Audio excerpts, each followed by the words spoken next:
Salut les joueurs, dans cette vidéo on va voir comment jouer à Monsterland, un jeu de gestion avec un soupçon de stratégie pour 1 à 4 joueurs, dont les auteurs sont Gorka Mata, Victor Fernandez, Sergi Solé et Daniel Schlosser, et c'est édité chez Second Get Games. Alors, avant de commencer l'explication du jeu, il faut préciser que celui-ci offre plusieurs niveaux de difficulté, ainsi que la possibilité de jouer avec ou sans un module appelé Traquenard. Ce qui va suivre concerne le mode tutoriel, qui est déjà bien complet. Nous verrons les autres modes de difficulté, le module Traquenard, ainsi que le mode solo en fin de vidéo. Au niveau du matériel, on commence par un plateau qui est divisé en deux zones distinctes.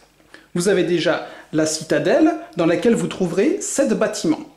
Le repère du chasseur, le laboratoire de l'alchimiste, la taverne, l'armurerie, la boutique du prêteur sur gage, le bazar, et enfin la mine. Et puis, il y a l'extérieur, divisé en 4 parties. Les missions au centre, les régions A et B de part et d'autre des missions, un emplacement pour les butins, et enfin les portes de la citadelle. En premier, on va préparer la citadelle. Vous trouverez 8 cartes novices avec un symbole fronde que vous mettrez face visible dans l'emplacement en dessous de la taverne. Il y a aussi un paquet de 28 cartes mercenaires que vous mélangerez bien et que vous mettrez face cachée à côté des novices. Vous piocherez 4 mercenaires que vous placerez face visible sur ces emplacements à gauche du plateau. Parmi les mercenaires présents à ce moment de la partie, il doit y en avoir au moins un avec une réputation sous forme d'étoile rouge de 4 ou moins par joueur. Si ce n'est pas le cas, retirez le mercenaire avec la réputation la plus élevée et piochez-en un nouveau. Répétez l'opération jusqu'à remplir cette condition et mélangez à nouveau les cartes mercenaires pour y inclure celles retirées. Chacune des cartes mercenaires est accompagnée d'un jeton à l'effigie des guerriers représentés dessus. Sélectionnez les jetons des 4 mercenaires présents dans la taverne et placez-les sur leurs cartes respectives. Vous trouverez également 64 jetons pièges avec un dos comme ceci. Il existe 4 types de pièges. Les pièges initiaux avec un symbole de casque, les pièges renforcés avec un symbole de cadenas, les traquenards avec un fond marron, et enfin les pièges classiques, c'est-à-dire ceux sans symbole. Mettez de côté les pièges initiaux, et rangez dans la boîte les 18 traquenards et les 6 pièges renforcés. Mélangez les pions pièges restants et placez-les face cachée à proximité du plateau. Ensuite, piochez-en 6 que vous mettrez face visible dans les emplacements prévus au repère du chasseur. Il y a aussi un paquet de 18 cartes équipement avec un dos comme ceci que vous mélangerez bien et que vous placerez face cachée sous les portes de la citadelle. Piochez 3 de ces cartes que vous mettrez face visible sur les emplacements en bas du bazar pour constituer l'offre initiale. Maintenant, on va préparer l'extérieur. On commence par un paquet de cartes monstres dans lesquelles vous trouverez des monstres de rang A et des monstres de rang B. Sélectionnez en premier les monstres de rang A que vous mélangerez. Ensuite, pour notre exemple à 3-4 joueurs, piochez-en 2 que vous mettrez face visible sur ces emplacements. Une fois ceci fait, préparez la pioche de cartes monstres en mélangeant les cartes restantes de rang A et celles de rang B et placez la face cachée en haut du plateau.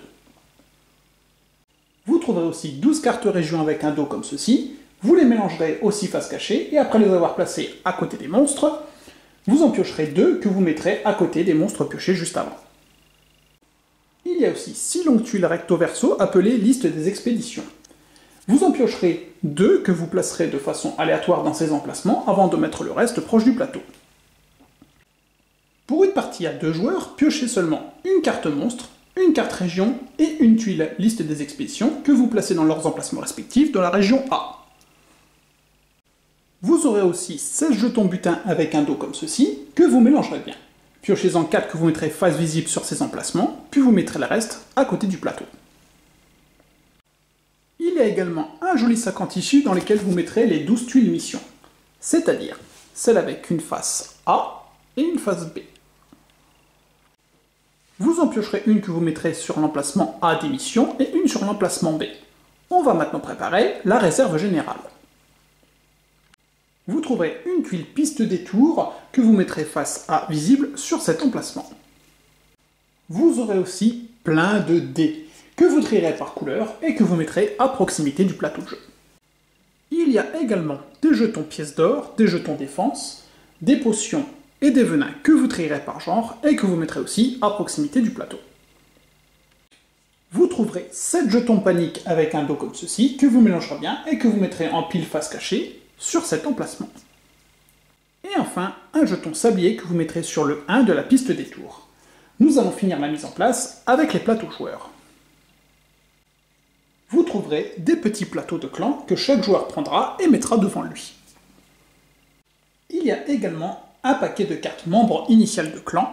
Chaque joueur en prendra un au hasard, puis il prendra l'autre mercenaire ayant le même symbole élémentaire. En effet, cet élément peut être le feu, l'eau, l'air ou la jungle. Vous placerez le leader avec ce symbole casque à gauche du plateau, puis l'autre mercenaire à droite. Ces deux mercenaires ont leurs propres jetons qu'il faudra trouver et mettre sur leurs cartes respectives. Vous pourrez par la suite ranger dans la boîte les autres plateaux de clan, les cartes membres initiales, ainsi que leurs jetons non utilisés.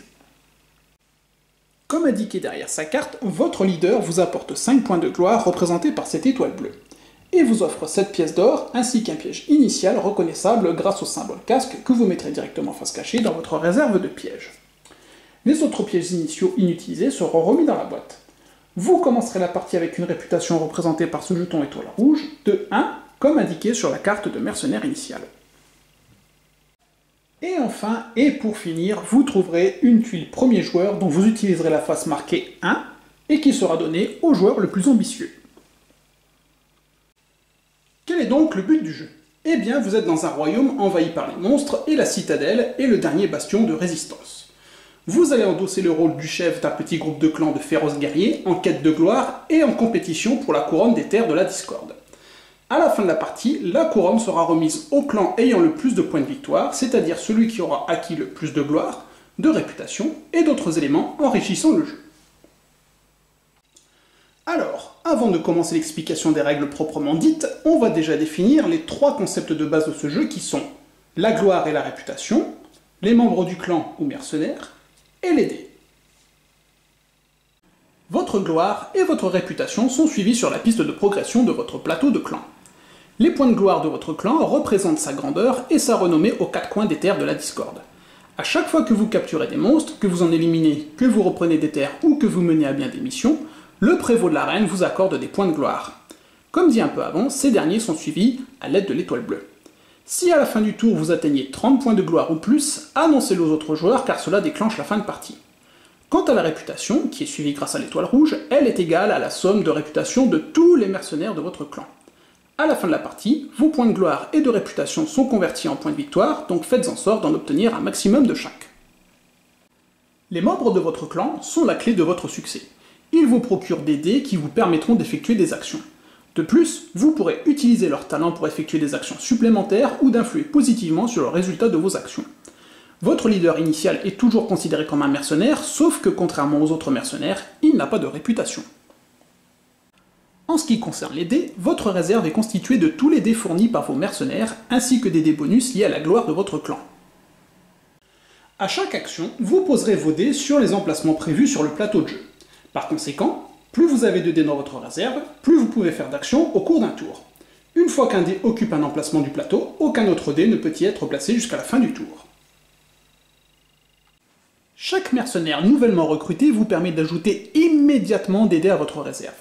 Il existe 3 types de dés de couleurs différentes. Les rouges sont les dés de force. Ils n'ont pas de capacité particulière, par contre, ils sont les plus faciles à acquérir et à manipuler.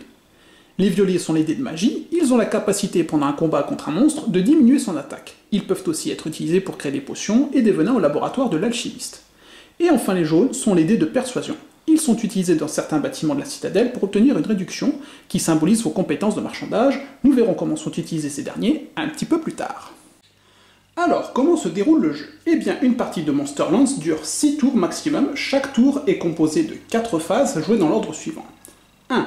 Phase préparation des réserves de dés, 2. Phase déploiement, 3. Phase aventure, 4. Phase nettoyage. La partie se termine à la fin du 6e tour, ou si à la fin d'un tour, la gloire d'un joueur est supérieure ou égale à 30, comme nous l'avons énoncé un peu avant. Pour préparer leur réserve de dés, les joueurs vérifient les dés qu'ils ont obtenus à partir des sources suivantes.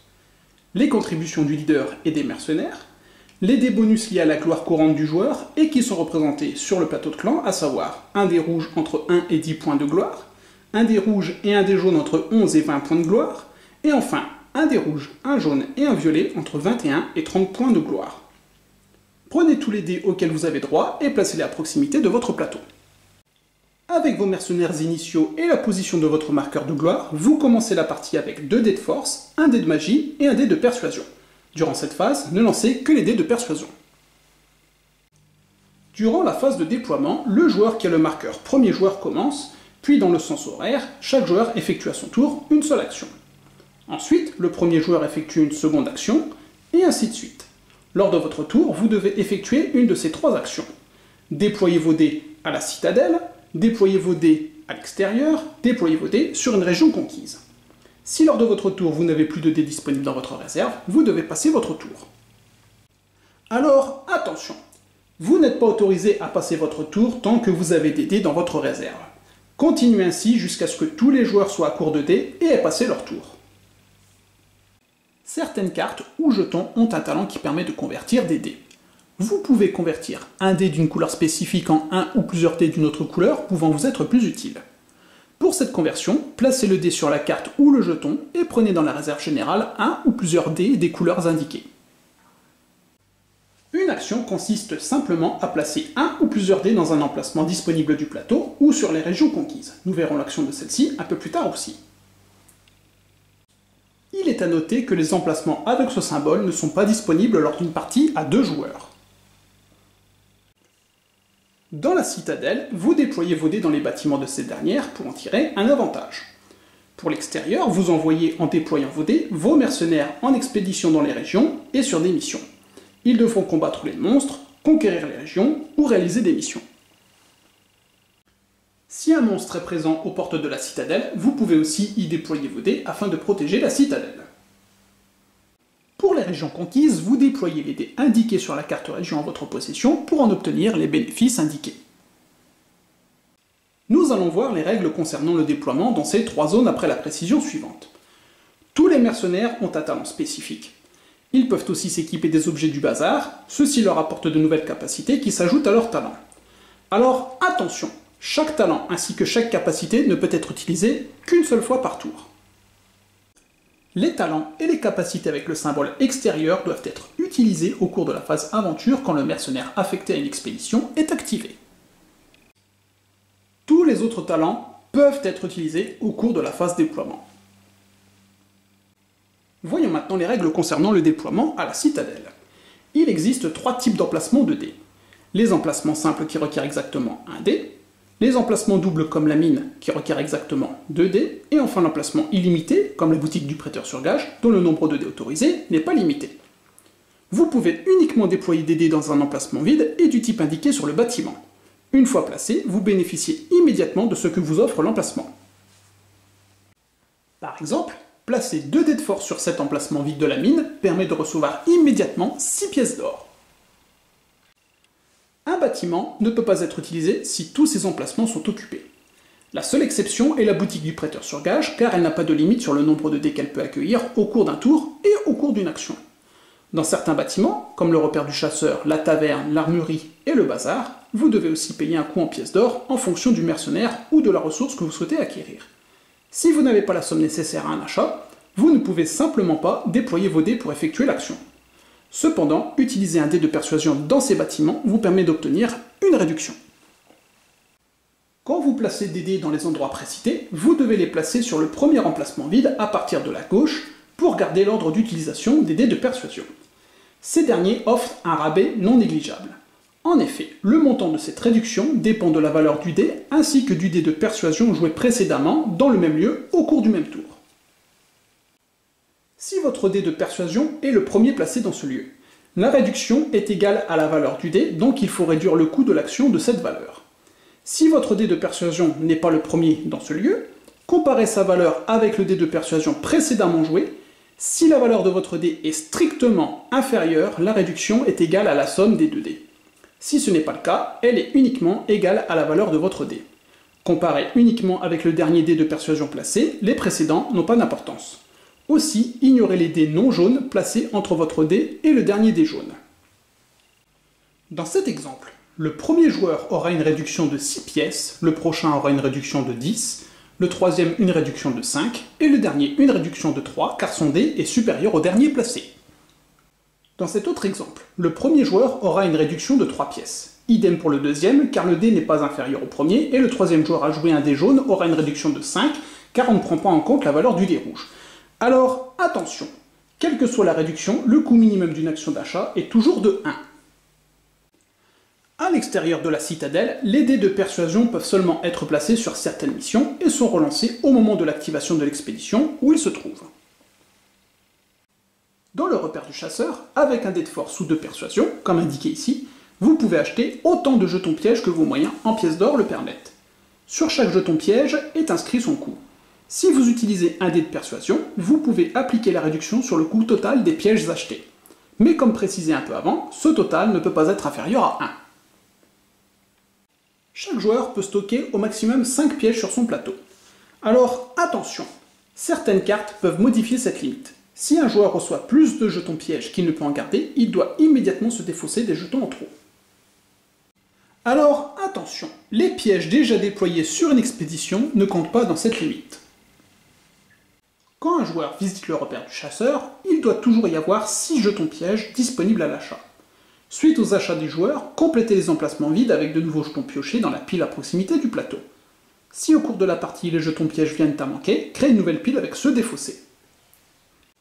Quand vous achetez un jeton piège, placez-le face cachée sur votre plateau pour tromper vos adversaires lorsque vous l'utiliserez. Nous détaillerons les pièges en fin de vidéo. Dans le laboratoire de l'alchimiste, comme indiqué sur le plateau, vous pouvez y déployer un dé de magie pour gagner 3 jetons, ou 2 jetons potions et ou venin combinés comme vous le souhaitez. Chaque joueur peut stocker jusqu'à 3 potions et 3 venins sur son plateau. Alors attention, les potions et venins équipés sur un mercenaire affecté à une expédition ne comptent pas dans cette limite. À quoi servent ces deux objets? Les potions soignent les blessures, alors que les venins ajoutent du poison à votre arme et vous confèrent un bonus de +2 lors de l'attaque contre un monstre. Vous pouvez vous défausser d'une potion de votre plateau pour soigner un mercenaire blessé et non affecté à une expédition. En revanche, lorsqu'un mercenaire est affecté à une expédition, vous pouvez placer une potion et ou un venin sur son jeton mercenaire. Les potions et les venins sont alors considérés comme équipés par le mercenaire pour aller affronter un monstre et il peut les utiliser au cours du combat. Alors attention, les potions et les venins non utilisés ne sont pas perdus à la fin de la bataille. Dans la taverne, vous pouvez déployer un dé de force ou de persuasion pour recruter un seul des mercenaires disponibles ou un novice. Vous pouvez recruter des mercenaires de n'importe quelle affinité, indépendamment de l'affinité de vos mercenaires initiaux. Pour cela, payez le coût de recrutement indiqué sur la carte du mercenaire. Alors attention, cependant, pour recruter un mercenaire, vous devez avoir un excès de gloire suffisant pour l'attirer dans votre clan. En effet, l'excès de gloire correspond au nombre de points qui séparent le marqueur réputation du marqueur gloire. Vous pouvez seulement recruter un mercenaire qui a une réputation inférieure ou égale à votre excès de gloire. Par conséquent, si la réputation d'un mercenaire de la taverne est supérieure à votre excès de gloire, vous ne pouvez tout simplement pas le recruter. Dans cet exemple, il y a 20 points de gloire et 14 points de réputation. L'excès de gloire est donc de 6. Alors, attention, si votre réputation est supérieure ou égale à votre gloire, votre excès de gloire est nul et vous ne pouvez pas recruter de mercenaire. Quand vous recrutez un mercenaire, placez la carte de celui-ci à droite de votre plateau avec vos autres mercenaires. Ajustez immédiatement votre marqueur réputation sur votre piste de progression et ajoutez à votre réserve les dés indiqués sur la carte. Alors attention, si un dé de persuasion est ajouté, lancez-le immédiatement. Et tous les nouveaux dés doivent être utilisés au cours de cette phase de déploiement.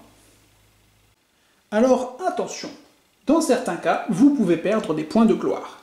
Si votre gloire devient inférieure à votre réputation, le marqueur réputation reste où il se trouve, mais votre marqueur gloire peut lui être inférieur. Jusqu'à ce que vos points de gloire augmentent, votre excès de gloire est nul, donc vous ne pouvez pas recruter de nouveaux mercenaires. Heureusement pour vous, une perte de gloire ne décourage pas vos mercenaires. Ils désertent uniquement si vous n'êtes pas en mesure de les payer.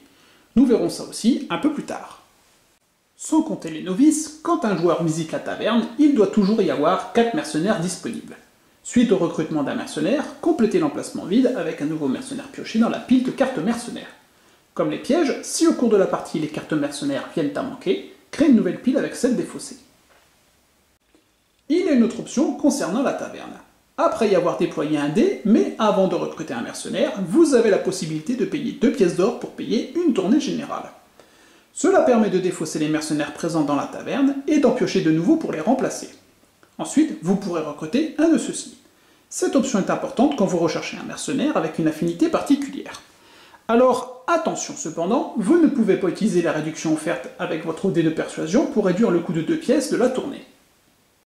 Parlons maintenant des novices. Ils ont un coût et une réputation faibles, et ils peuvent être d'une aide précieuse pour votre clan. Ils contribuent avec un dé de force, mais au cours de la phase de déploiement, leur talent permet la conversion d'un dé en un dé de couleurs différentes. Pour activer ce talent, placez le dé à changer sur la carte novice et prenez un dé d'une autre couleur dans la réserve générale. Laissez le dé échanger sur le novice jusqu'à la phase nettoyage. Cela permet de se souvenir que vous avez déjà utilisé ce talent. Alors, attention! L'utilisation de ce talent n'est pas une action et le dé obtenu doit être utilisé au cours de la phase déploiement où il a été obtenu. Contrairement aux autres mercenaires, les novices n'ont pas de jetons à leur effigie ni d'affinité. Cela signifie qu'ils ne peuvent pas être envoyés en expédition à l'extérieur, ni être associés à une région conquise, et n'apportent pas de points de victoire liés à l'affinité. Alors attention, cependant, ils doivent être payés comme les autres mercenaires. Dans l'armurerie, vous pouvez déployer un dé de force ou de persuasion pour obtenir jusqu'à 3 jetons défense pour le prix de 2 pièces d'or chacun, comme indiqué ici. Chaque joueur peut stocker jusqu'à 5 jetons défense sur son plateau. Si un joueur reçoit plus de jetons défense qu'il ne peut en garder, il doit immédiatement se défausser des jetons en trop. Alors, attention, les jetons déjà déployés sur une expédition ne comptent pas dans cette limite. Et attention bis, il y a une différence entre les talents défense représentés par cette icône et les jetons défense. En effet, le talent défense présent sur certaines cartes est limité aux attaques provenant des monstres. Son effet fonctionne comme pour un jeton défense, mais n'utilise pas d'emplacement sur l'expédition. Un talent défense peut être utilisé une fois par tour, tandis que les jetons sont défaussés après leur utilisation ou lors de la phase nettoyage. Les jetons défense sont déployés sur les expéditions au cours de la phase déploiement et peuvent être défaussés au cours d'un combat contre un monstre pour annuler une touche de celui-ci. Ils peuvent aussi être utilisés contre les traquenards si vous jouez avec le module traquenard. Dans la boutique du prêteur sur gage, vous pouvez dépenser autant de dés de votre réserve que vous souhaitez pour obtenir une pièce d'or par dé. Contrairement aux autres lieux de la citadelle, cet endroit n'a pas de limite de déplacer. Tous les joueurs peuvent l'utiliser pour gagner une pièce d'or par dé déposé. Il est possible d'y déposer plusieurs dés au cours de la même action. Dans le bazar, vous pouvez déployer un dé de force ou de persuasion dans un emplacement disponible pour acheter une carte équipement en payant son coût, si vous êtes en mesure de l'équiper. En effet, une fois la carte équipement achetée, elle doit être équipée à un mercenaire non affecté à une expédition, et chaque mercenaire ne peut être équipé que d'une carte de chaque type qui sont les armes, les armures et les sorts. Vous pouvez échanger comme vous le souhaitez les cartes équipement de vos mercenaires non affectés, à condition évidemment de respecter la limite d'une carte de chaque type par mercenaire. Vous pouvez défausser les cartes équipement pour libérer de la place pour d'autres, mais attention, vous devez défausser les équipements non équipés. Suite à un achat, complétez l'emplacement vide avec un autre de la pile de cartes équipement, si cela est possible. Dans la mine, vous pouvez déployer un dé de force dans un emplacement disponible à droite, ou 2 dés dans ceux à gauche pour extraire l'or de la mine, vous faisant gagner le nombre de pièces d'or indiqué. Pour les déploiements à l'extérieur, vous utilisez une de vos actions pour affecter un de vos mercenaires inoccupés à une expédition disponible, c'est-à-dire une colonne. Placez le jeton mercenaire sur le premier emplacement de l'expédition, puis déployez dans les suivants en dessous les ressources nécessaires. Ce mercenaire est maintenant considéré comme affecté à l'expédition. Il est à noter que vous pouvez assigner plusieurs mercenaires, en utilisant plusieurs actions, à des expéditions différentes d'un même endroit. Contrairement aux dés dans la citadelle, ceux déployés à l'extérieur ne seront pas résolus immédiatement, mais le seront au cours de la phase aventure. On va maintenant détailler les expéditions liées aux missions, aux régions, et enfin aux portes de la citadelle. Les missions proposées par le prévôt de l'arène sont un moyen peu risqué de gagner un peu d'or et de gloire. Chaque tour, 2 tuiles missions sont disponibles. Il y a en A les missions compétitives avec un risque faible, et en B les missions de type contrat ne comportant pas de risque. Chaque mission a 2 expéditions.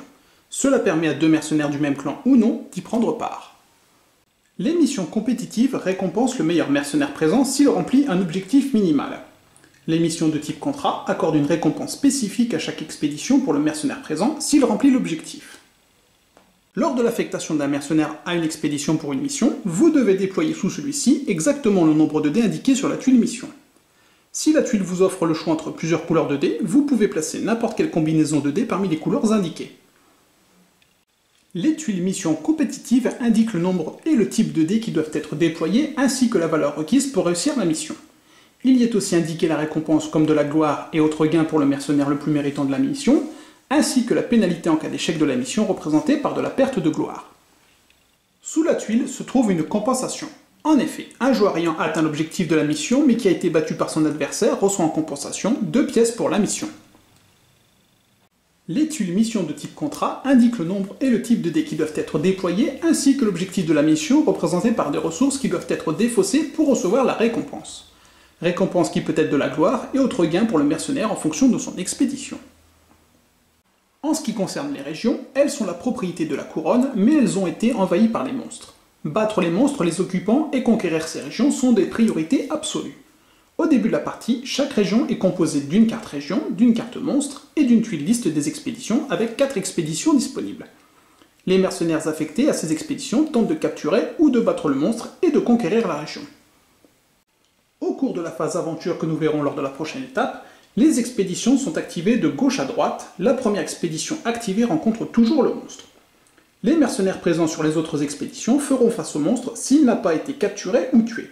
Sinon, ils tenteront de conquérir la région. Pour affecter un mercenaire à une expédition liée à une région, vous devez obligatoirement déployer le nombre de dés des types requis indiqués sur la liste des expéditions. Ensuite, vous pouvez ajouter des dés supplémentaires dans la limite de ceux indiqués sous les dés requis.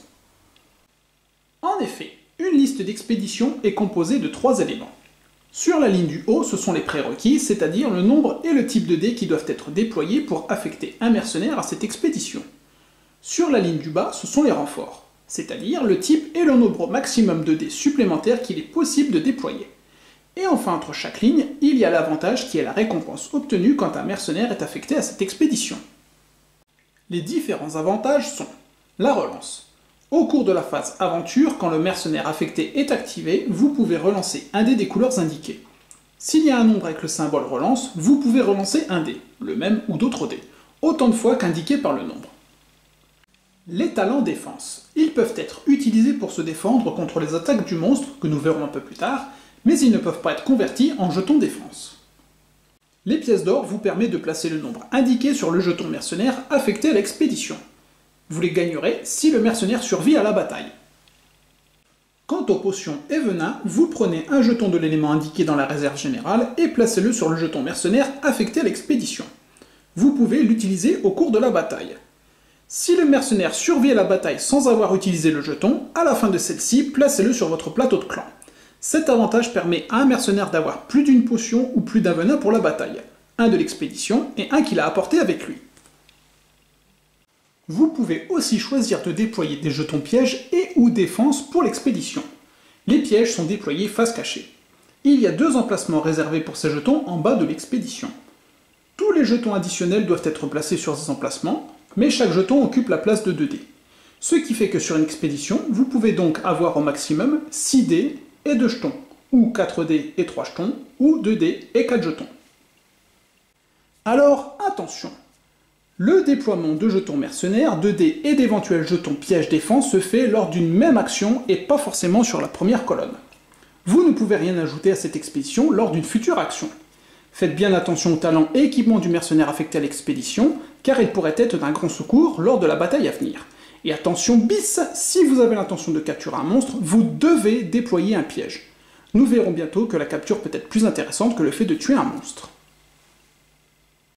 En plus de déployer votre mercenaire avec des dés, pièges et autres défenses, vous pouvez aussi équiper votre mercenaire avec une potion et ou un venin disponible sur votre plateau de clan, comme nous l'avons énoncé lors des avantages des expéditions. Voyons maintenant les portes de la citadelle. Elles se situent en bas à droite du plateau de jeu et disposent d'un emplacement pour une carte monstre et 2 expéditions. Les déploiements aux portes de la citadelle sont uniquement possibles si une carte monstre y est présente. En effet, c'est lors de la phase nettoyage qu'une carte monstre peut être placée aux portes de la citadelle. Par conséquent, au cours du premier tour, aucun mercenaire ne pourra être affecté ici. Pour affecter un mercenaire à une de ces expéditions, placez le jeton de celui-ci dans l'emplacement à droite, puis placez une combinaison de dés, force et ou magie, et ou de jetons piège face cachée, et ou de jetons défense sur l'expédition en vous souvenant qu'un jeton piège ou un jeton défense occupe la place de 2 dés. Alors, attention, aux portes de la citadelle, vous devez déployer au moins un dé, un jeton piège ou un jeton défense. Notez cependant qu'en fonction de l'expédition choisie, vous bénéficiez du renfort des gardes de la citadelle. 2 talents défense, ou un talent défense et 5 pièces d'or. Comme pour les expéditions à l'extérieur, placez les pièces sur le jeton mercenaire, vous les obtiendrez s'il survit à la bataille. En ce qui concerne le déploiement dans une région conquise, au cours de la partie, vous pouvez avoir l'opportunité de reprendre une région et d'y installer un mercenaire. Ça aussi, nous le verrons un peu plus tard. Si une région est conquise et associée à un mercenaire, vous avez un choix d'action supplémentaire. Pour cela, déployez les dés indiqués sur la carte région pour obtenir le bénéfice inscrit. Voyons maintenant le moment de la partie où les règles du jeu commencent à se corser, c'est-à-dire la phase aventure ou la résolution de la zone extérieure. En effet, les actions les plus épiques ont tendance à se produire lors de la phase aventure. C'est à ce moment que les mercenaires affectés aux différentes expéditions lors de la phase déploiement prennent part aux missions, aux combats et à la reconquête des régions. La phase aventure est divisée en 3 étapes à résoudre dans l'ordre suivant. Les missions, les batailles dans les régions et enfin la défense de la citadelle. S'il n'y a pas de mercenaires affectés à une expédition d'une des zones du plateau, passez à l'étape suivante. Pour les missions, la mission compétitive à gauche est résolue la première, si des mercenaires y sont affectés. Ensuite, c'est au tour de la mission de type contrat à droite. Pour la résolution des missions compétitives, suivez la procédure suivante. S'il y a un mercenaire affecté à la mission, celui-ci lance tous ses dés déployés sur l'expédition, y compris les dés de persuasion, et utilise au besoin ses compétences disponibles, comme celle de ses cartes équipement et ou son talent. Si la somme des dés est égale ou supérieure à l'objectif de la mission, le joueur reçoit la récompense indiquée sur la tuile mission. Sinon, le joueur échoue et subit la pénalité, puis la tuile est défaussée. S'il y a 2 mercenaires affectés à la même mission, ceux-ci lancent tous leurs dés déployés et appliquent les talents et ou les modificateurs qu'ils ont. Si un seul mercenaire réussit la mission, il reçoit la récompense, puis la tuile mission est défaussée, et le mercenaire qui a échoué l'objectif de la mission subit la pénalité. Si les 2 mercenaires ont réussi la mission, le mercenaire qui a fait le meilleur résultat au dé gagne la mission et reçoit la récompense, puis la tuile mission est défaussée. L'autre mercenaire reçoit 2 pièces d'or en compensation, comme indiqué sur le plateau. Si les 2 mercenaires ont atteint l'objectif et ont le même résultat au dé, c'est celui qui est affecté à gauche qui est déclaré vainqueur. Et enfin, si les 2 mercenaires échouent à atteindre l'objectif, ils subissent tous les 2 la pénalité, puis la tuile mission est défaussée. Pour la résolution des missions de type contrat, en commençant par l'expédition de gauche, si le joueur qui contrôle le mercenaire affecté à celle-ci choisit de défausser les ressources nécessaires à l'accomplissement de l'objectif, il reçoit la récompense associée, c'est-à-dire celle inscrite sur la partie gauche de la tuile. Puis c'est au tour de l'expédition de droite, en utilisant la partie droite de la tuile mission. Si un joueur ne remplit pas les conditions d'une mission de type contrat, il ne reçoit pas de pénalité. Pour les batailles dans les régions, elles sont résolues région après région, en commençant par la région A, puis la région B. Chaque bataille dans une région est divisée en 4 étapes: la révélation des pièges, la bataille contre le monstre, la conquête de la région, et enfin le butin. Pendant la révélation des pièges, tous les jetons pièges déployés dans la région sont retournés face visible, révélant ainsi leurs effets. Ceux-ci peuvent accorder des dés supplémentaires ou modifier la valeur des dés. Nous détaillerons les effets des pièges en fin de vidéo. Si l'effet d'un jeton piège vous accorde des dés supplémentaires, prenez-les dans la réserve générale et ajoutez-les sur le jeton piège en ignorant les limitations liées à l'expédition. Et si l'effet d'un piège modifie la valeur de vos dés, il est appliqué au cours de l'attaque du mercenaire. En ce qui concerne la bataille contre un monstre, le premier mercenaire à combattre ce dernier est celui se trouvant sur l'expédition située la plus à gauche. Premièrement, le monstre attaque, puis le mercenaire riposte. Enfin, seulement s'il a survécu. On va disséquer une carte monstre avant de voir la résolution des combats. En haut à droite, il y a son affinité. En haut à gauche, sa valeur d'attaque, c'est-à-dire le nombre de dés que le monstre doit lancer quand il attaque. Dessous cette dernière, il y a son pouvoir spécial. En bas à gauche, il y a la valeur de capture, c'est-à-dire la valeur à obtenir avec les dés pour capturer le monstre, et dessous la valeur d'élimination qui est, comme vous l'aurez deviné, la valeur de dés à obtenir pour le tuer. Et enfin derrière chacune de ces 2 valeurs, il y a la récompense obtenue pour chacun de ces effets. Alors, pour résoudre l'attaque du monstre, le joueur à votre gauche prend autant de dés noirs que la valeur d'attaque du monstre. Ajoutez un dé si l'affinité du monstre correspond à celle de la région. Chaque 3, 4, 5 et 6 obtenus est considéré comme une touche. Pour chaque touche obtenue, votre mercenaire reçoit une blessure. À la première blessure, retournez son jeton sur sa face blessée, c'est-à-dire la face grise. Si un mercenaire blessé reçoit une autre blessure, il meurt. Et bim! Quand cela arrive, défaussez immédiatement sa carte ainsi que les cartes équipement en sa possession. Retirez également du plateau son jeton, tous les dés et les jetons non utilisés de son expédition. Alors, attention, il est rare mais possible qu'un mercenaire meure après avoir attaqué le monstre. Dans ce cas, les dés lancés et les pièges restent sur l'expédition. La reine récompense les martyrs héroïques, ainsi la mort au combat d'un de vos mercenaires rapportera à votre clan le nombre de points de gloire inscrits sur l'emplacement où son jeton mercenaire était affecté, qui peut être plus 2 ou plus une gloire. Enfin, ajustez votre réputation en soustrayant de votre piste de progression la réputation du mercenaire tué. Si au cours de la partie vous perdez tous vos mercenaires et tous vos novices, au début du prochain tour, vous pouvez recruter gratuitement un novice et en faire votre nouveau leader. Cela s'effectue avant la préparation des réserves de dés. Vous conservez néanmoins votre gloire et vos objets en réserve, et si vous avez moins de 5 pièces d'or, ramenez votre trésorerie à 5. Comme nous l'avons vu avant, chaque monstre a un pouvoir spécial qui doit être activé au moment indiqué. Nous détaillerons aussi ces pouvoirs en fin de vidéo. Pour se défendre contre l'attaque d'un monstre, vous avez plusieurs options. Avant que les dés de l'attaque ne soient lancés, vous pouvez retirer un dé noir en choisissant de retirer un dé de magie déployé sur l'expédition. Ce retrait peut être effectué plusieurs fois tant que vous avez des dés violets. Tous les dés d'attaque du monstre, même ceux en provenance d'une autre expédition, suite à une capacité ou un traquenard, peuvent être retirés par des dés de magie d'une expédition non lancée. Sinon, vous pouvez défausser un jeton défense déployé sur l'expédition pour annuler une touche. Vous pouvez aussi utiliser des capacités spéciales, comme des cartes d'équipement, le talent du mercenaire, l'avantage de l'expédition, la défense de la citadelle, etc. Et enfin, vous pouvez aussi défausser une potion présente sur le jeton du mercenaire affecté pour annuler une blessure qu'il est sur le point de recevoir. Par exemple, imaginons que ce mercenaire subit 2 blessures. Il décide d'utiliser la potion placée précédemment sur son jeton et soigne immédiatement une blessure. Il est sauvé, mais il est blessé. Après l'attaque du monstre, et si votre mercenaire a survécu, vous pouvez tenter de le capturer ou de l'éliminer. Pour cela, lancez vos dés présents sur l'expédition et comparez le résultat total à la valeur de capture et à la valeur d'élimination inscrite sur la carte monstre.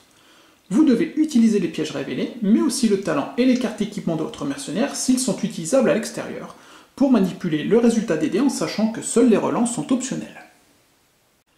Si vous avez des jetons venins sur la carte de votre mercenaire et ou sur son jeton, vous pouvez les défausser pour ajouter 2 par jeton au résultat de votre attaque.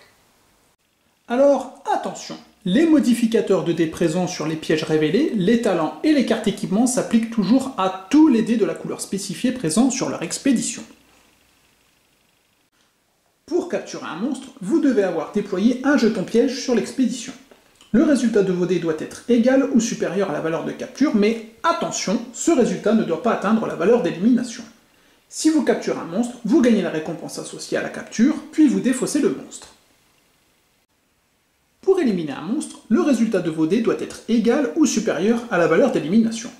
Si vous l'éliminez, vous recevez la récompense associée à l'élimination, puis prenez la carte que vous retournez sur sa face trophée et que vous placez à proximité de votre plateau. Alors, si vous êtes particulièrement intéressé par la capture du monstre et non son élimination, vous pouvez lancer les dés un par un et arrêter quand vous avez obtenu la valeur attendue. Il n'y a pas d'obligation à lancer tous les dés restants. Souvenez-vous que l'utilisation de venin est optionnelle et qu'elle peut vous aider à atteindre le résultat souhaité. Si votre mercenaire échoue à capturer ou à éliminer le monstre, laissez sur son expédition les dés lancés et les jetons pièges. Ils représentent les blessures infligées au monstre car le combat continue sur la prochaine expédition assignée. Le joueur occupant cette prochaine expédition reprend l'étape attaque du monstre, mais avec une différence importante, le monstre est blessé. En effet, le résultat des dés présents sur les précédentes expéditions, avec leurs modificateurs, s'ajoutera à son résultat lors de l'étape attaque du mercenaire. Alors attention, les pièges modifiant la valeur des dés affectent seulement les dés de l'expédition à laquelle ils appartiennent et non les dés de toutes les expéditions. Il en est de même pour les modificateurs des dés liés au talent ou à l'équipement, ils ne s'appliquent qu'à l'expédition sur laquelle le mercenaire associé est affecté et n'ont pas d'effet sur les expéditions adjacentes. La bataille contre le monstre prend fin une fois qu'un joueur est parvenu à le capturer ou à l'éliminer, ou que tous les mercenaires affectés à la région l'ont combattu et ont échoué. Si un joueur capture ou élimine le monstre actif, il reçoit la récompense, retire les dés, les pièges et les jetons défense des mercenaires ayant pris part à la bataille. S'il reste encore un ou plusieurs mercenaires n'ayant pas eu l'occasion de combattre, ils pourront le faire pour tenter de conquérir la région.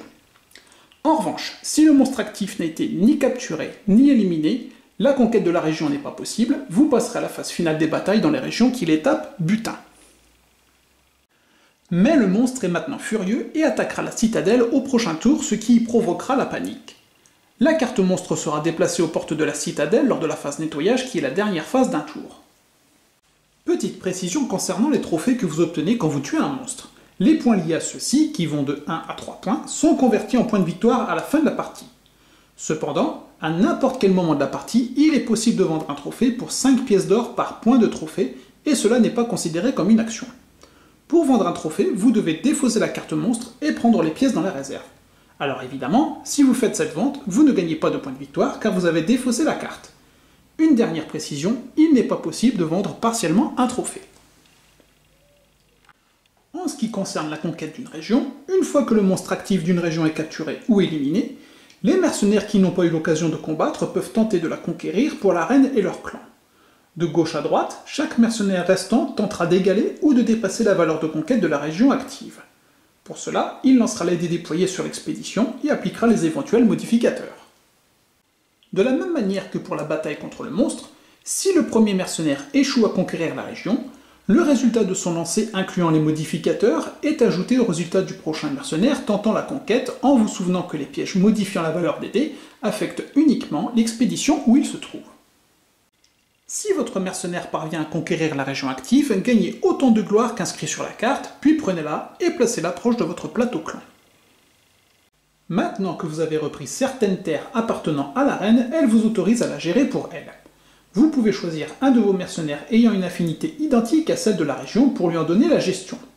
Placez ce dernier à gauche de la carte région en sachant que ce n'est pas forcément celui qui a conquis la région. La gestion d'une région vous donne 2 avantages non négligeables. En effet, en premier, ça vous permet de profiter de sa capacité en dépensant une action au cours de la phase déploiement. Deuxièmement, les mercenaires gérant une région n'ont plus besoin d'être payés. Ils sont satisfaits de leur nouvelle situation et ne déserteront pas. Encore un point de règle qui sera éclairci un peu plus tard. Ces mercenaires restent inoccupés et peuvent continuer à être affectés à des expéditions. Alors attention néanmoins, quand un mercenaire est affecté à une région conquise, il ne peut pas en être libéré, sauf s'il est le dernier choix possible pour devenir le nouveau leader du clan. Une région non gérée peut à tout moment le devenir en l'associant à un mercenaire ayant la même affinité. Par exemple, quand lors de la phase déploiement vous recrutez un mercenaire ou après la mort du mercenaire gérant une région. Quand un mercenaire affecté à une expédition ne parvient pas à capturer ou à éliminer le monstre, ni à conquérir la région, mais parvient à rester en vie, sa frustration le poussera à piller la région en quête de butin avant de rentrer. Si votre mercenaire est dans cette situation, prenez un jeton butin au choix parmi ceux visibles et placez-le sur votre plateau. Tous les jetons butin peuvent être défaussés à n'importe quel moment pour profiter de leur avantage. Alors attention, les jetons butin avec le symbole extérieur peuvent seulement être utilisés lors de la phase aventure et dans la bataille suivante au cours du même tour. À la fin de la résolution de chaque région, complétez les emplacements vides des jetons butin. Pour la défense de la citadelle, cette étape n'a lieu que si une carte monstre est présente aux portes de celle-ci et qu'au moins un mercenaire est affecté à une de ces expéditions. Sinon, passez cette étape et allez directement à la prochaine phase qu'est le nettoyage. La défense de la citadelle est divisée en 2 étapes qui sont la révélation des pièges et la bataille contre le monstre. La révélation des pièges est identique à celle des batailles dans la région. Tous les jetons pièges présents sur toutes les expéditions sont retournés face visible. La bataille contre le monstre est aussi identique à celle dans les régions. Par contre, l'affinité des monstres n'a pas d'influence et il n'y a pas de région à conquérir. L'expédition du dessus est la première à être résolue, suivie évidemment de celle du dessous. Si un mercenaire meurt héroïquement en défendant la citadelle, son clan reçoit la gratitude de la reine et 3 points de gloire comme indiqué sur le plateau. Si le monstre est capturé ou éliminé, retirez tous les jetons paniques présents sur les bâtiments et mélangez-les pour former une nouvelle pioche face cachée. Nous verrons l'effet des jetons paniques juste après. Si le monstre n'est ni capturé ni éliminé, sa carte reste tout simplement où elle est. Si les deux expéditions ont un mercenaire affecté, un seul peut vaincre le monstre. Les mercenaires qui échouent ou qui n'ont pas l'occasion de prouver leur valeur en défendant la citadelle ne reçoivent pas de jetons butin. Voyons maintenant la phase nettoyage qui est la dernière d'un tour et qui est constituée de 7 étapes à réaliser dans l'ordre. La première étape est le nettoyage du plateau. Chaque joueur récupère les jetons mercenaires déployés ayant survécu ainsi que les pièces d'or, les potions et les venins présents sur ceux-ci et les pose sur son plateau. Alors attention, le jeton d'un mercenaire blessé doit rester sur sa face blessée. Cependant, vous pouvez défausser un jeton potion de votre plateau clan pour le soigner et retourner son jeton sur sa face indemne. Tous les jetons pièges et défense des expéditions, utilisés ou non, sont défaussés. En deuxième étape, nous avons la propagation de la panique. Pour cela, déplacez un monstre qui n'a pas été capturé ou éliminé au cours de la phase aventure dans l'emplacement prévu aux portes de la citadelle. Si plusieurs monstres remplissent cette condition, ou si un monstre est déjà présent aux portes de la citadelle, c'est le monstre avec la plus forte valeur d'attaque qui y reste, et s'il y a encore une égalité, c'est celui avec la plus forte valeur d'élimination qui reste et qui attaquera ce tour-ci. Défaussez les autres cartes monstres.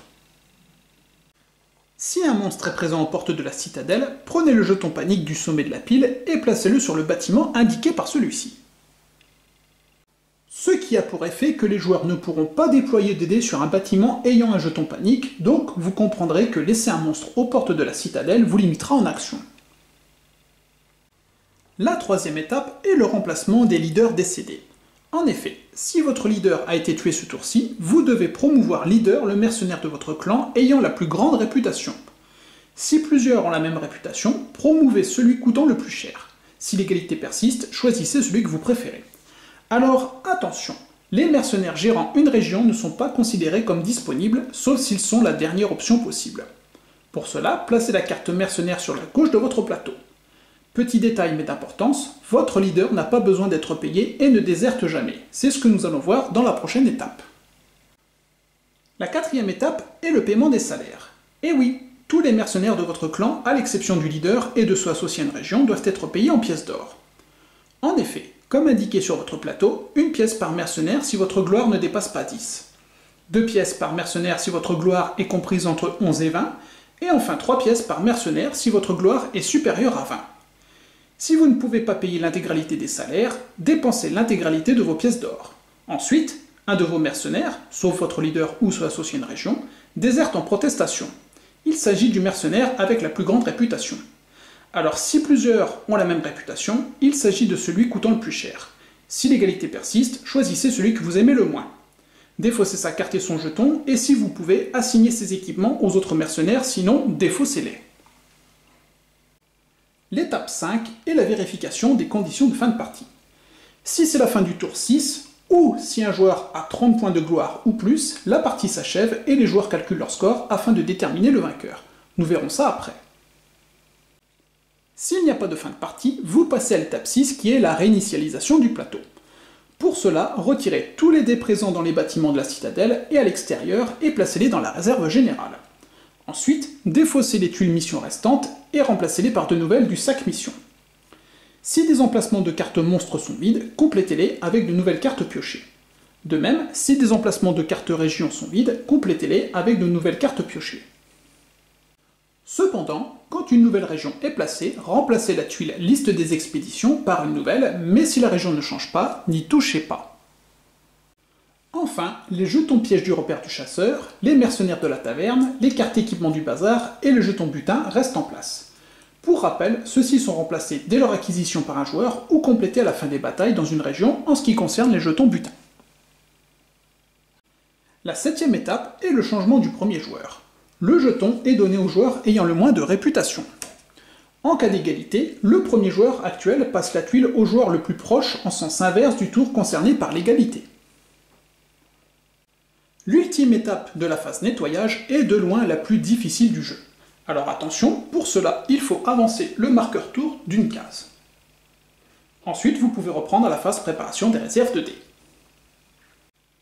Comme nous l'avons vu à l'étape 5 de la phase nettoyage, si c'est la fin du tour 6, ou si un joueur a 30 points de gloire ou plus, la partie s'achève et les joueurs calculent leur score afin de déterminer le vainqueur. Pour cela, chaque clan marque un point de victoire par point de gloire de son clan et un point par point de réputation. Ensuite, il marque de 1 à 3 points pour chaque monstre éliminé en fonction de la valeur de son trophée. Et enfin, des points de victoire pour chaque affinité. Pour cela, comptez le nombre d'icônes possédées d'une affinité parmi vos mercenaires initiaux, vos régions gérées, ainsi que vos régions non gérées. Pour une et deux icônes d'affinité identiques, vous marquez un point de victoire. Pour 3 icônes, 3 points. Pour 4 icônes, 5 points. Pour 5 icônes, 7 points. Et pour 6 icônes et plus, 10 points. Répétez ce décompte pour chaque affinité présente. En cas d'égalité, utilisez dans l'ordre pour départager les clans le leader avec la réputation la plus grande, puis le plus de trophées et enfin le plus de pièces d'or. Si l'égalité persiste encore, faites une pause et recommencez la partie avec tous les joueurs. Voici un exemple de décompte de fin de partie. Ce joueur gagne 30 points pour sa gloire et 16 pour sa réputation, 4 points pour ses trophées, 6 points pour les affinités de son clan, 3 pour l'air et 1 pour chaque autre affinité. Il totalise donc 56 points de victoire. Nous venons de voir les règles en niveau de difficulté tutoriel qui est recommandé même aux joueurs expérimentés car il permet de vous familiariser avec les mécanismes du jeu et d'apprendre à optimiser vos succès dans la subtile phase aventure.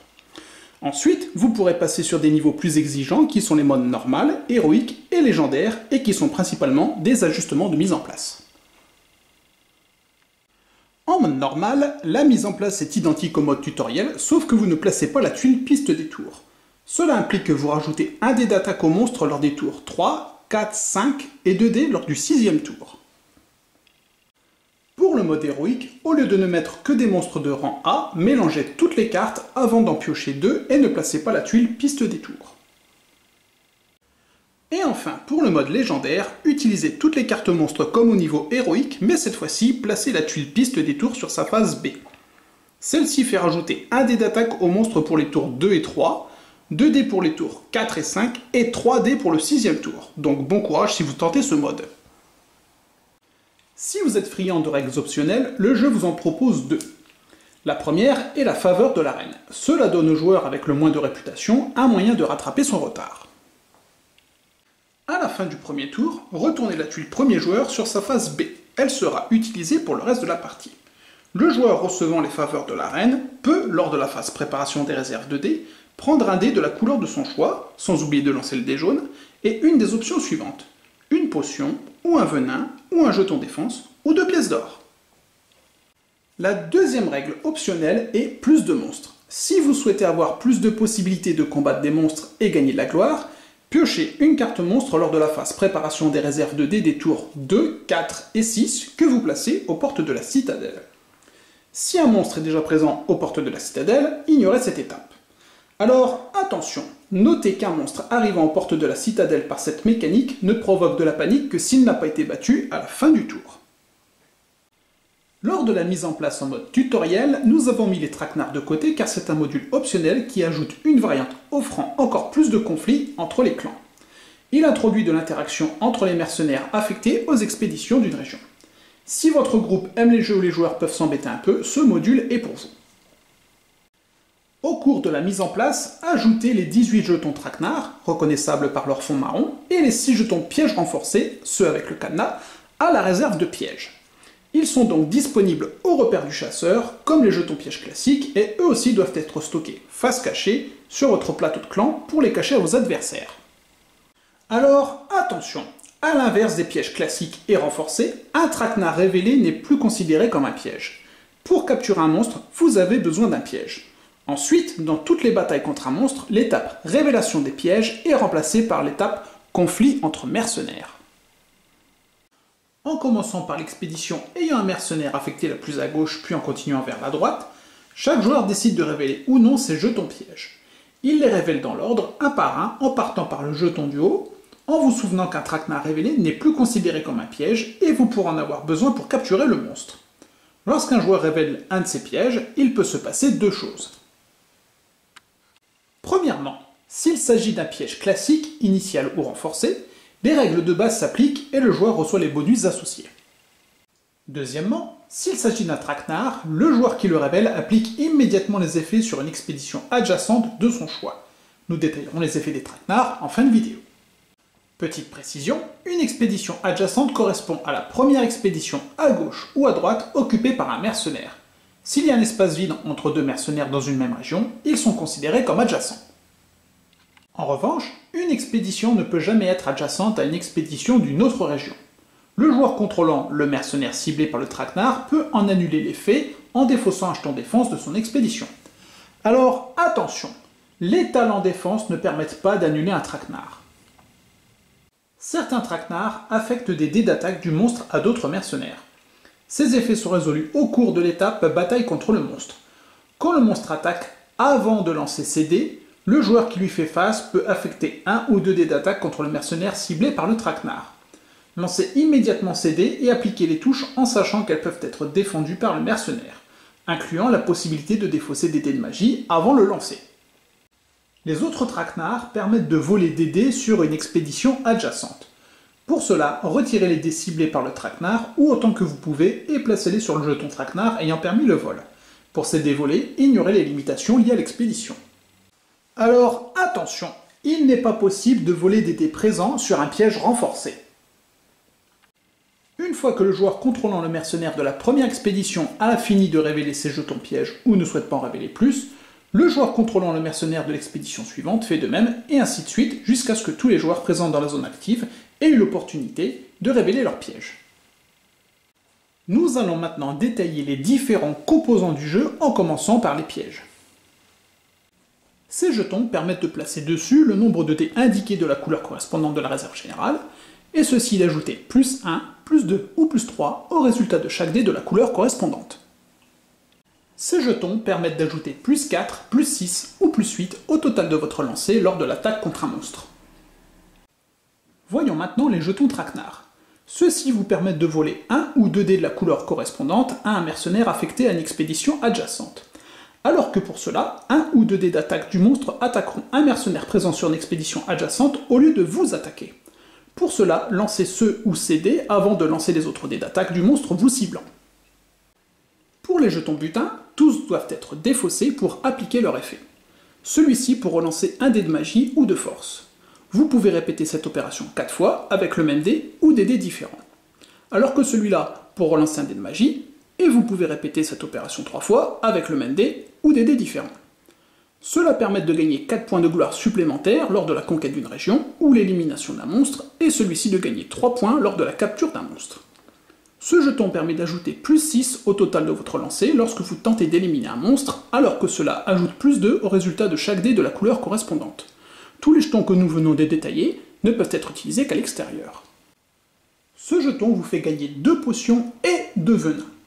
Celui-ci vous fait gagner 6 pièces, un jeton défense et une potion, alors que ceux-là vous font gagner respectivement 10 et 12 pièces d'or.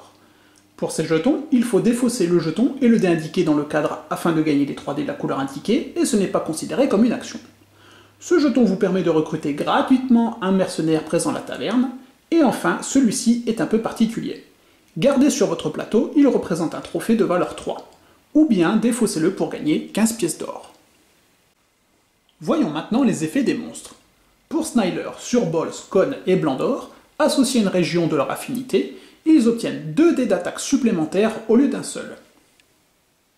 Pour Korko et Kroon, s'ils sont tués, ils infligent une ultime touche à tous les mercenaires de la région, incluant l'expédition active. Cependant, il est possible de se défendre contre cette touche. Pour Sporus, avant chacune de ses attaques, lancez un dé supplémentaire et appliquez le résultat contre tous les mercenaires présents sur l'expédition, y compris celle active. Ensuite, il attaque normalement. Contre Gator, vous ne pouvez pas utiliser de potions ou de venin. Pour Turfus, vous avez besoin de 2 pièges au lieu d'un pour le capturer. L'attaque de Warcors et de Snagnus inflige automatiquement une touche en plus du résultat de leur lancer de dés, mais il est possible de se défendre contre cette touche. Pour Krynx, s'il est présent aux portes de la citadelle, il provoque 2 fois plus de panique, donc lors de la phase nettoyage, piochez 2 jetons panique au lieu d'un. Quand Dogor est pioché, placez-le directement aux portes de la citadelle. Si un monstre est présent, il le remplace et vous piochez un nouveau monstre pour la région. Si Sandor est capturé dans une région, il s'échappe pour réapparaître aux portes de la citadelle. S'il est capturé aux portes de la citadelle, défaussez-le. Avancez l'évasion, obtenez la récompense liée à sa capture. Pour Moldo et Cruchus, soustrayez 1 au résultat de chaque dé indiqué de l'expédition du mercenaire attaquant. Si Trons est présent aux portes de la citadelle, il obtient 3 dés d'attaque supplémentaires. Contre Gorgosh, vous ne pouvez pas utiliser de talent défense, mais vous pouvez utiliser les jetons défense. Si Abyssur blesse votre mercenaire, vous perdez 1 point de gloire. Et enfin pour Charybdis, vous ne pouvez pas utiliser d'équipement de type arme contre lui. On va maintenant détailler les talents des mercenaires en vous rappelant qu'ils ne peuvent être utilisés qu'une seule fois par tour. Pour Purkas, Drapis, Nimra et Zondu, ils ont un talent défense utilisable contre les monstres, mais attention, ce n'est pas efficace contre les traquenards. Pour Wandu, Dolphus et Truilina, c'est la même chose, sauf qu'ils ont 2 talents défense. Pour Parsas, Shandy et Guster, ils ont un talent défense utilisable contre les monstres, mais qui ont une affinité spécifique, et ce n'est pas non plus efficace contre les traquenards. Pour Korgo, Skrat, Karuna et Kakron, vous pouvez relancer le dé de la couleur indiquée, et ce n'est utilisable que sur les missions. Pour Taroa, Frunx et Timbulu, vous ajoutez 1 au résultat de chaque dé de la couleur indiquée de leur expédition. Pour Puarg, lors de la capture d'un monstre, gagnez 1 point de gloire supplémentaire. Pour Tortok et Torko, ajoutez la valeur indiquée sur leurs cartes respectives au total de votre lancer lorsque vous tentez de capturer un monstre. Pour Jinova, un dé d'attaque du monstre touchera le mercenaire d'une expédition adjacente au lieu de vous attaquer. Lancez ce dé avant de lancer les autres dés d'attaque du monstre vous ciblant. Quant à Lusara, après la capture ou l'élimination d'un monstre, vous gagnez 2 potions. Pour Nayala et Poissène, ajoutez la valeur indiquée sur leurs cartes respectives au total de votre lancer quand vous tentez de tuer un monstre. Alors que pour Géas, ajoutez 3 au total de votre lancer quand vous tentez de conquérir une région.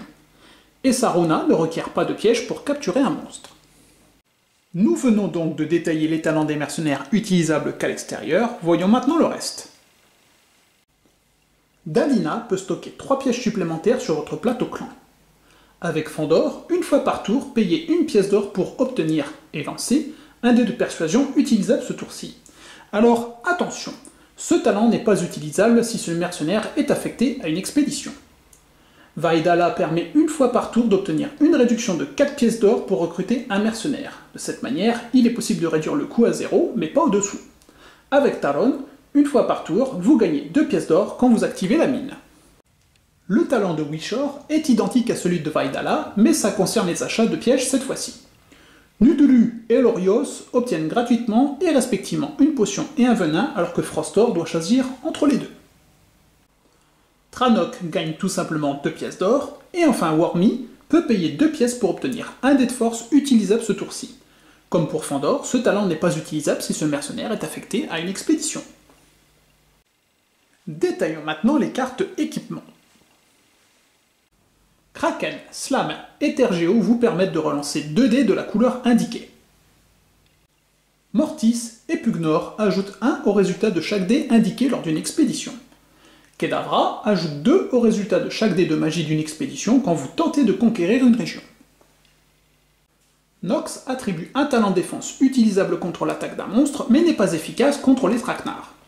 Et Slyzor ajoute 1 au résultat de chaque dé de force quand vous tentez de capturer ou d'éliminer un monstre lors d'une expédition. Voilà pour les équipements utilisables qu'en extérieur, voyons donc les autres. Rashnek permet une fois par tour de gagner 2 pièces d'or quand vous activez la mine.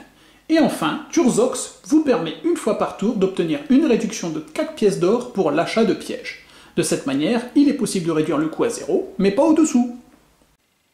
Et on finit ce tour d'ensemble des composants du jeu par les cartes régions qui sont toutes, je le rappelle, des actions possibles lors de la phase déploiement si elles sont liées à un mercenaire.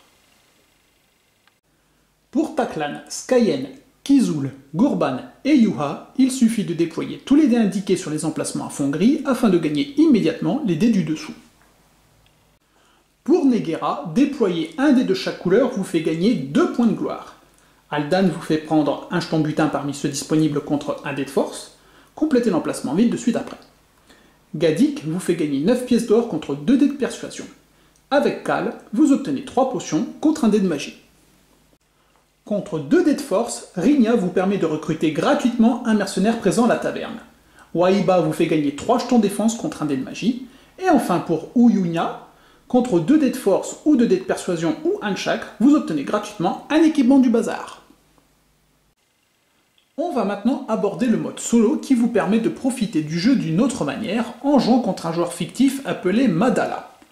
Avant tout, commencez par choisir si vous souhaitez jouer une partie classique ou une campagne. Dans les deux cas, vous choisissez un scénario et un niveau de difficulté vous permettant de varier les parties. Cependant, vous appliquerez toutes les règles pour 2 à 4 joueurs, à l'exception du module Traquenard.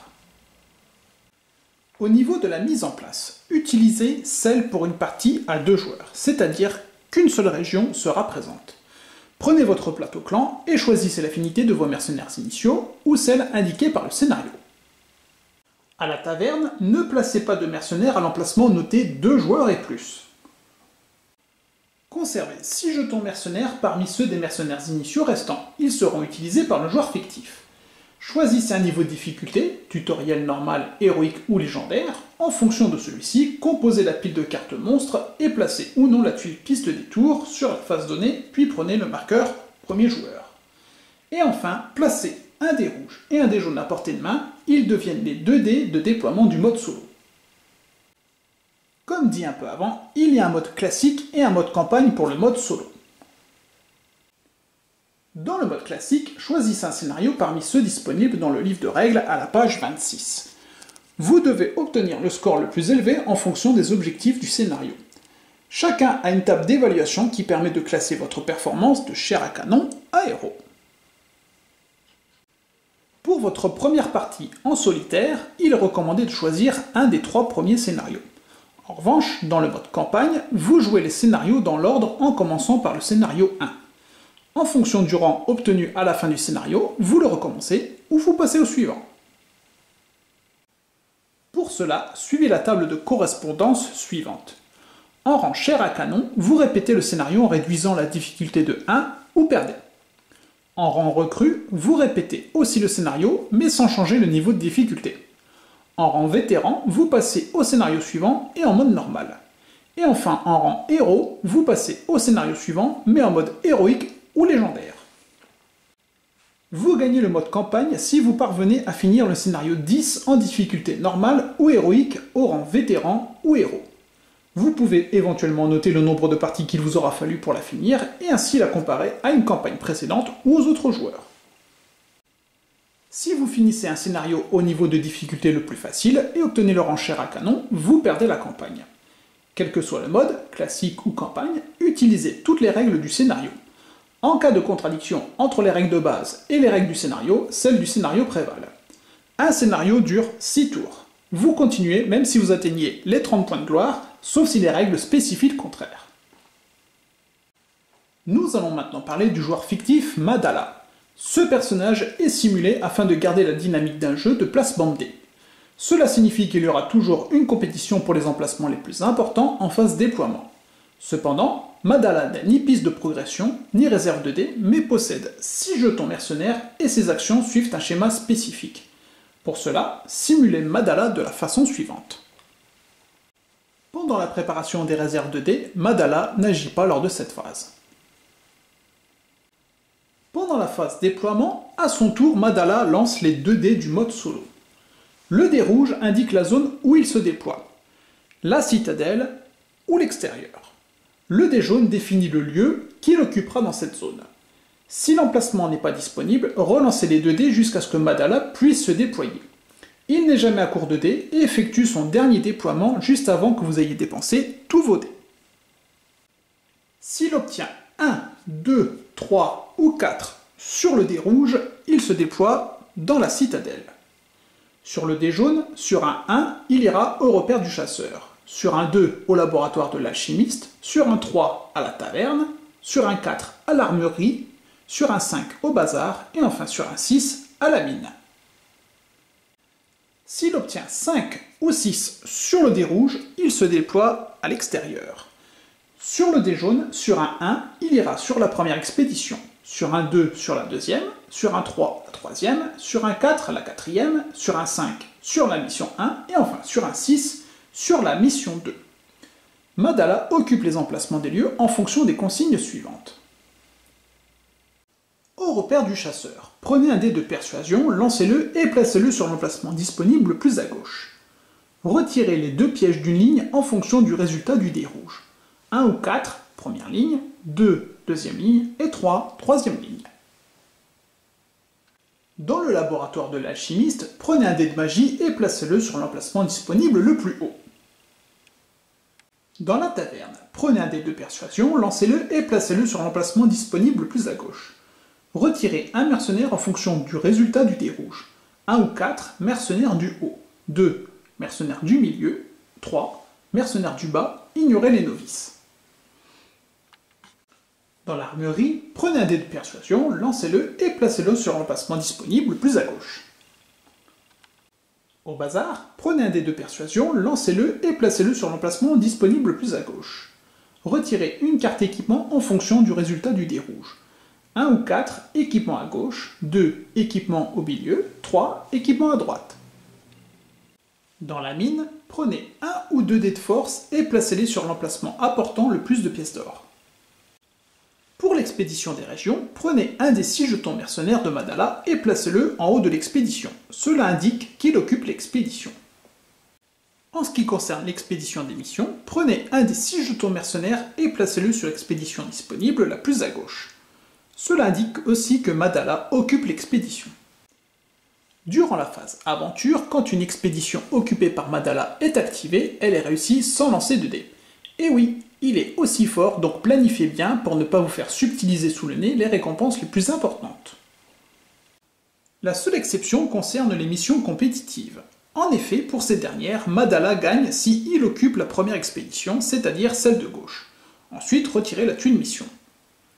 En revanche, pour les missions de type contrat, Madala n'a aucune influence.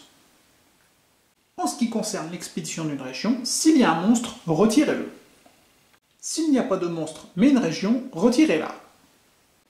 S'il n'y a aucun des deux, ne faites rien. Et enfin, pendant la phase nettoyage, Madala n'agit pas. En cadeau bonus les joueurs, je vais vous présenter l'extension de Monsterlands nommée Heavy Weapons. Au niveau du matériel, vous avez 20 tuiles armes lourdes. Vous avez également un sac dans lequel vous mettrez les armes lourdes. Il y a aussi 6 dés de force, 4 dés de magie, 4 dés de persuasion, ainsi que 8 dés gris d'un nouveau type, les munitions. Vous aurez également 3 potions, 3 venins, 8 jetons or, 7 nouveaux mercenaires avec leurs jetons associés, 5 nouveaux monstres, 5 nouveaux équipements et 3 nouvelles régions. Comme matériel inédit, il y a 5 tuiles à lien d'affinité, 5 cartes Second Gate, et enfin et surtout tout le matériel pour un 5e joueur. Comme son nom l'indique, elle introduit un nouveau type d'éléments puissants et polyvalents, les armes lourdes. Elles peuvent être activées plusieurs fois, contrairement aux pièges et aux jetons défense, et en plus, elles retournent dans votre clan si elles n'ont pas été utilisées lors d'une bataille. Elles permettent à votre mercenaire de se protéger derrière en utilisant leur valeur de défense ou d'utiliser leur immense puissance pour détruire les monstres ou souffler les barrages pour vous laisser le champ libre pour la conquête de la région. Cette extension inclut également le matériel nécessaire pour jouer jusqu'à 5 joueurs ainsi que les règles associées. Elle contient le set complet d'une nouvelle affinité appelée La Forge, incluant mercenaires, monstres, régions et équipements. Utilisez ces cartes et ces jetons pour remplacer une affinité ou pour en ajouter une si vous jouez à 5 joueurs. Voyons donc en quoi consiste l'extension Armes lourdes. Pour la mise en place, les armes lourdes peuvent être achetées au repère du chasseur. Placez toutes les tuiles armes lourdes dans le sac prévu pour celle-ci, piochez-en une et placez-la au repère du chasseur de manière à ce que son coût soit visible. Les armes lourdes occupent toutes 2 emplacements de pièges. Pendant la phase déploiement, les joueurs peuvent, comme pour les pièges, acheter des armes lourdes en payant le coût indiqué sur la tuile en vous souvenant que des réductions sont possibles grâce au dé de persuasion. Si vous achetez une arme lourde, posez-la sur votre plateau avec les autres pièges. Alors attention, vous pouvez uniquement en stocker une. Celle déployée sur une expédition ne compte pas. Vous pouvez néanmoins en défausser une pour en acheter une nouvelle. À la fin d'une action au repère du chasseur, si une arme lourde a été achetée, complétez l'emplacement libéré avec une nouvelle tuile piochée dans le sac. Quand vous affectez un mercenaire sur une expédition d'une région ou aux portes de la citadelle, vous pouvez aussi déployer une arme lourde. Alors attention, les armes lourdes occupent toujours les derniers emplacements d'une expédition. Ce sont des armes à distance, par conséquent, elles peuvent atteindre l'ennemi depuis l'arrière. Durant la phase aventure, les armes lourdes prennent effet quand l'expédition où elles se trouvent est activée. Elles peuvent avoir une valeur de défense, un nombre de dés de munitions et une capacité. Chaque arme lourde peut être activée 2 fois avant d'être défaussée. Après sa première utilisation, retournez la tuile sur sa face usée. Elle est encore utilisable, y compris dans la même bataille, mais sa puissance est réduite. Si vous l'activez une seconde fois, défaussez immédiatement la tuile après son utilisation. Une arme lourde possède 2 types d'activation possibles, la défense et l'attaque. Alors attention, lors d'une même bataille, vous ne pouvez pas utiliser 2 fois le même type d'activation. Pour la défense, au cours de l'attaque du monstre, vous pouvez activer l'arme lourde pour chercher refuge derrière elle et ainsi utiliser sa valeur de défense en sachant que toutes les armes lourdes n'ont pas de valeur de défense. Pour l'attaque, au cours de l'attaque du mercenaire ou de la conquête d'une région, vous pouvez utiliser les possibilités d'attaque de l'arme représentées par des dés de munitions et une capacité. Lors de votre attaque, vous pouvez choisir d'activer votre arme lourde au moment où vous le souhaitez. Ainsi, elle vous offre une certaine flexibilité afin de déterminer si vous avez besoin ou non de sa puissance. Si vous activez une arme lourde pour attaquer, prenez le nombre de dés de munitions indiqués et placez-les sur la tuile. Vous pouvez lancer ces dés ensemble, un par un, dans l'optique d'une capture de monstre, ou encore en alternant avec vos autres dés. Les dés de munitions fonctionnent comme les autres dés, mais leur résultat est souvent modifié par la capacité de l'arme lourde. Ce résultat peut être aussi modifié par le talent de certains mercenaires ou la capacité de certains équipements d'affinité forge. Alors attention, la capacité de l'arme est uniquement utilisée quand l'attaque de l'arme est activée. Dans ce cas, vous êtes obligé d'utiliser cette capacité. Si votre arme lourde n'est pas défaussée au cours d'une bataille, vous pouvez la ramener sur votre plateau pour une prochaine utilisation en vous souvenant que vous ne pouvez stocker qu'une seule arme lourde en la gardant sur la même face, soit neuve, soit usée. Voyons maintenant l'ajout de règles pour 5 joueurs. Au niveau de la mise en place, utilisez celle d'une partie classique en utilisant les éléments pour le 5e joueur. Plateau de clan, marqueur gloire, marqueur réputation et piège initial, et appliquez les modifications suivantes. Chaque joueur prend une carte Second Gate ainsi qu'un lien d'affinité. La Second Gate représente la porte de derrière des bâtiments de la citadelle. Au cours de la phase déploiement, vous pouvez effectuer une action en déployant un dé sur celle-ci. Choisissez un dé de force ou un dé de magie en fonction du bâtiment où vous souhaitez vous rendre. S'il y a un coût pour un objet, payez-le. Au laboratoire de l'alchimiste, vous recevez 2 potions, 2 venins ou un de chaque. À la mine, vous recevez 2 pièces d'or. Alors, attention, vous ne pouvez pas utiliser de dés de persuasion à la Second Gate. Les marchands vous laisseront entrer dans leur boutique même si tous les emplacements de celle-ci sont occupés, mais ils ne vous accorderont pas de réduction. Et attention bis, la Second Gate n'est utilisable qu'une seule fois par phase déploiement, donc choisissez judicieusement le moment. Pour compenser la difficulté à former une paire mercenaire-région de même affinité, chaque joueur a un jeton lien d'affinité. Celui-ci permet d'associer une région et un mercenaire d'affinité différente. Pour utiliser ce jeton, placez la région et le mercenaire choisi à gauche de votre plateau clan, puis placez le jeton de cette association de cartes en vous souvenant qu'un mercenaire associé à une région ne peut pas en être séparé, sauf s'il meurt ou s'il est promu leader, donc choisissez précautionneusement ce lien. Pour le décompte du score final, seuls les points de victoire liés aux affinités changent. En effet, pour une ou 2 icônes d'affinité identiques, gagnez 1 point de victoire. Pour 3, gagnez 4. Pour 4, gagnez 6. Pour 5, gagnez 9 points. Et pour 6 et plus, gagnez 14 points. Comme pour le jeu de base, on va détailler les nouveaux composants de cette extension. On commence par les monstres. Pour les gobelins, avant chaque attaque du monstre, lancez un dé d'attaque supplémentaire contre tous les mercenaires présents dans la région, incluant l'expédition active.